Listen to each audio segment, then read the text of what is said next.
Now we have another C preprocessor directive, or in fact two of them, called the hash ifdef and the hash ifndef directives.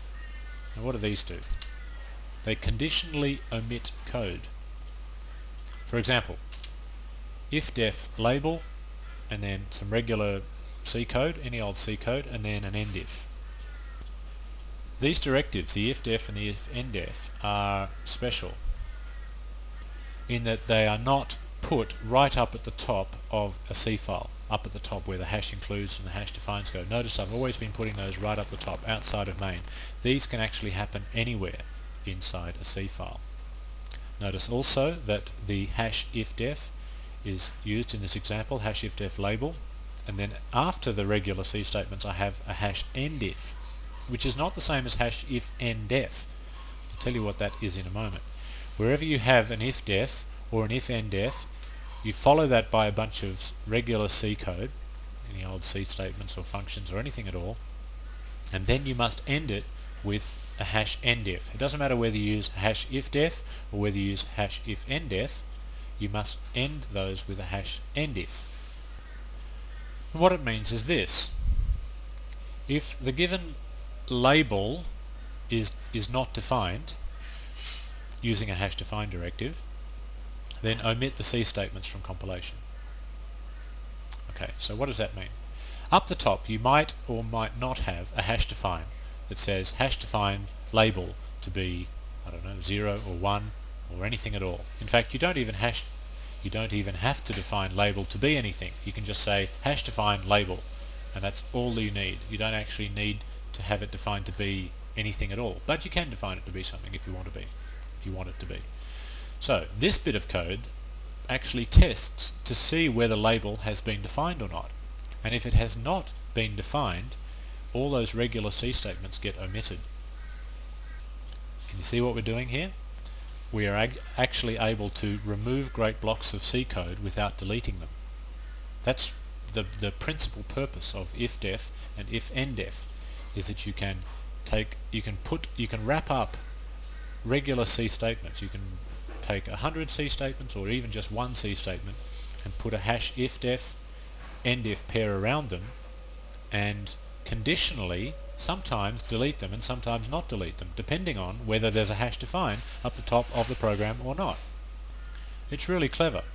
I'll give you the classic example. It's when you want to comment out a piece of code, but you don't want to comment it out using comments.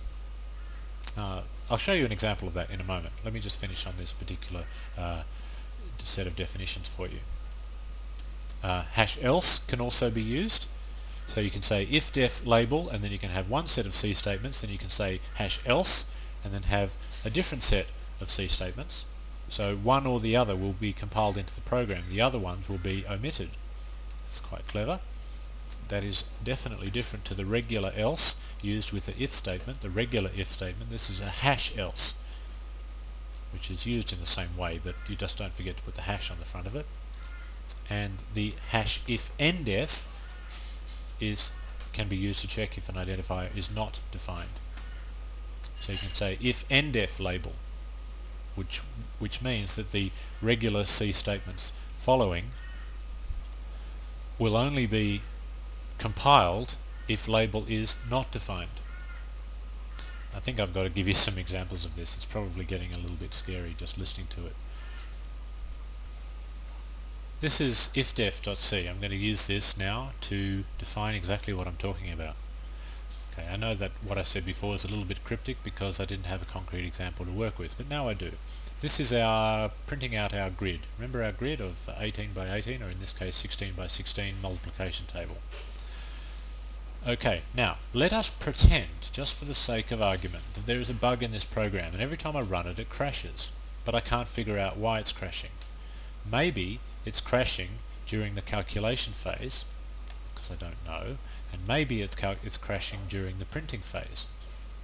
So for whatever reasons I decide that I just want to, let's say, comment out that entire block of code. I don't want to print the results. In fact, I'm going to run the program again, not printing the results, and see if it crashes. Because if it still crashes, then obviously the problem would lie in here. And if it doesn't crash, that means the problem would lie in here. So the simplest way to do that, you might think, is to comment out the code. Put a begin comment there and an end comment there. Now, is that going to work? Let's see. Let's compile that. We've got an error. Parse error before / on what line? Okay, it doesn't like that line of code. It doesn't like that closing comment. Why not? Because the comment is already closed here. So this is totally out of place. Why is that? Because in C you cannot nest comments. You cannot have a comment within a comment. So you might think to yourself, well, I'll just make sure that that's not an end comment anymore, and I'll make sure that one's not an end comment anymore. Now that's just getting a little bit crazy, because if you were actually commenting out 200 lines of code and every second line was commented, it would take you longer to do that than it would do to find the problem in the first place. So I'll put those back in. It's actually not smart to do it that way. There is a much better way.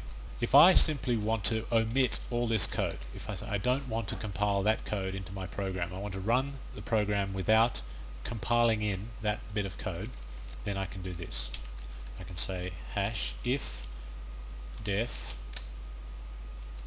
print. I don't have to use the word print. I can use any word I like there. I could use the word printing. So I can say if we're printing, you typically put the hash at the beginning of the line. In fact, some compilers enforce that it must be at the beginning of the line. Now, I've wrapped up this bit of code in a hash if def and an end if. What have I done? I've actually said that if this identifier has been hash defined, in other words, if there is an identifier up the top of the program that says hash defined printing to be something, then this bit of code will get compiled and run. Otherwise it won't. Now, do I have a hash define up the top of my file that says printing? No, I don't. I don't at all. Which means that this bit of code here is not going to be compiled into the program. It will simply be omitted. Let's check that. I'm going to compile this now. Okay, no errors, and run it. Look, no printing happened. It didn't print out our 16 times tables, which means that that whole piece of code that prints out the 16 times table has been omitted. It's been omitted because I've wrapped it up in this particular conditional statement here. Now, I can change that. I can go to the top of my program and say hash define printing. Now, I could hash define it to be something, 0 or 1, or I could define it to be anything at all, any piece of rubbish, or I could just simply not define it to be anything. I could just say it is defined. That line there, I know it looks kind of silly.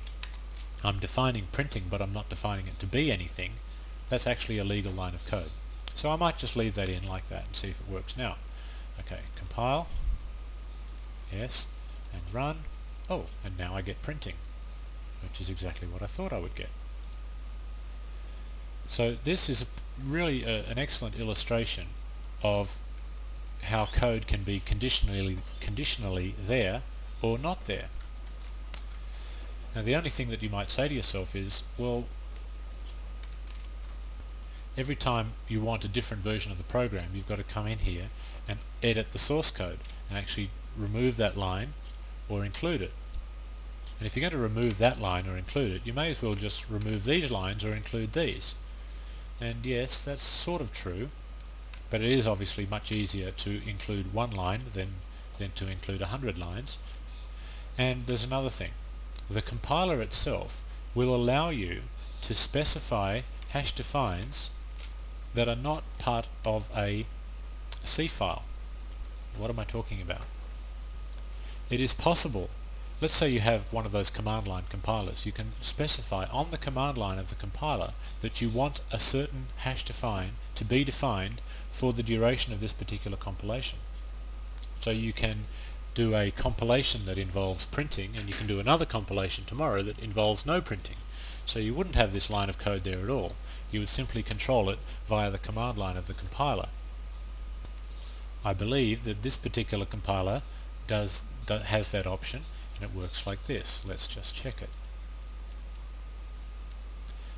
Here are the compiler options. We don't have a directory, and we do have the following commands, and I think it is -d.